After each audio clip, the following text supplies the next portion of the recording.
awesome. Well, let's dig into it. So Tyler, you've got a unique perspective in terms of working with like lots and lots of clients in the e-commerce space. And so can you maybe cover some of the trends, what you've observed from the successful sellers, and maybe we can harvest some good information out of that?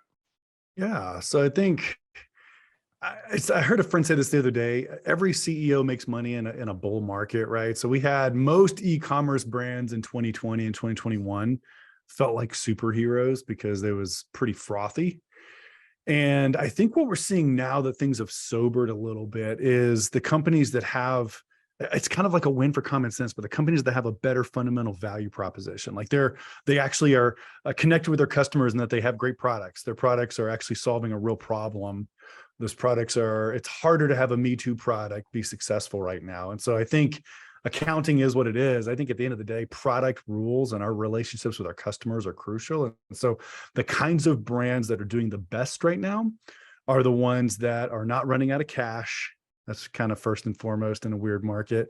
And two, have product and product relationship kind of with their customer where they know, here's what she wants, here's what she cares about. And I'm just also acknowledging it's harder, right? This has been a year where nobody in our portfolio hasn't faced some level of headwinds this year. But not everyone is losing. So I think there are some sellers that are like, well, everyone's got to lose money this year. That's not true. There are lots of brands in 2022 that are profitable. They're just having to work harder to squeeze a little bit more, blood out of those stones, that kind of thing. Got it. Okay. That makes a lot of sense. Now we've talked about the successful sellers. Now, certainly you probably have some people that become clients for a couple months and then fall off because financial performance isn't there. And so any trends you've observed in terms of who's not performing? I think the biggest one that I see over and over again, David, is just not actually understanding your profit margins. So if you're and again, I sell bookkeeping, so conflict of interest here. But if you don't really understand how much money you made last month, then when Amazon has an 8% increase in FBA fees, you have a hard time knowing what the real impact of those fee increases might be on your bottom line.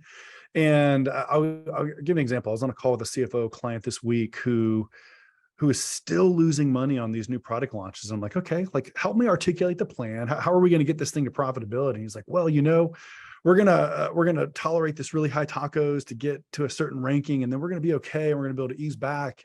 And my comment to him is like, in some markets you can get away with that. Right now, you've got to be pretty high and tight with your strategy to make sure you don't want to guess. That's maybe my point. Is I think the kind of ability to make a living being kind of half-assed with it is much more challenging now. And so that's number one. Is I got to pay attention to profit. Number two, I mentioned this a second ago, but I want to say it again. It is not as easy to get a loan right now as it was a year ago. And so I am not going to make every purchasing decision perfectly. I'm going to screw up. I'm going to miss the timing. I'm going to do an ad campaign that doesn't make sense. Oops, I got to learn the lesson.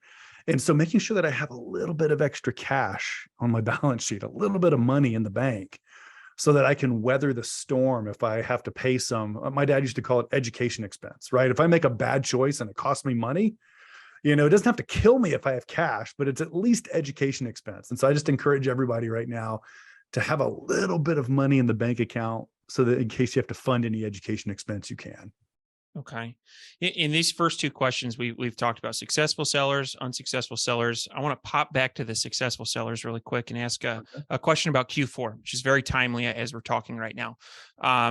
In terms of profitability, PPC, what are the smart sellers doing to gear up for this Q4, especially with these increased FBA fees?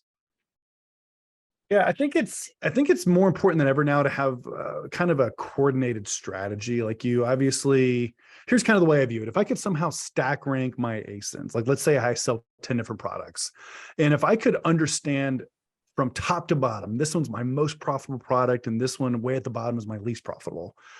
And if I could make sure that I do not stock out of that top 20%. So again, think about it. If I have 10 products, those top two, baby, I am not stocking out of those. I don't care what is required. I'm going to hold more of my precious capital and resources in those two products. And I'm going to be okay. If I stock out on number 9 or number 10 on the list, you know what? It happens. Those are my lowest margin products anyway. And so I think whenever you enter a market where you have kind of scarcity. I don't have unlimited resources anymore. It becomes increasingly crucial to focus on your most profitable products. And so kind of step one is, well, which products are my happiest? Which ones are not my happiest? And once I identify my real heroes, now for some sellers, this is obvious. I sell one ASIN that's like my only profitable product, and that's like 80% of my sales. Okay, don't stock out of that one and don't waste too many ad dollars on the other one, right? But for more sophisticated catalogs where maybe you have 50 or 60 products, I just think it's worth a couple of hours of making sure you know what your winners and losers are. And then it's kind of like, I can't fight all the battle fronts at the same time. I got to pick the front to put as much of my resources at as possible. And that front needs to be aligned with my best product so that I can capture as much margin as possible. What of those levers have you seen to be the most effective in increasing this post-advertising gross profit? I think you kind of nailed it there. Some of these variables, like for instance, okay, Amazon decides to increase FBA fees. We don't like that. We're sad, but frankly, Amazon's still cheaper than the alternative. So we hem and haw about it and we move about our business. There's not a lot we can do to impact an FBA fee. It just is what it is, unless we can re-engineer the packaging or something like that. But the two that you mentioned there, so let me just say this. I had a CFO call yesterday where we realized that this particular client had a 22% refund rate to educate the consumer so that they buy the right size and they don't have to return it as often.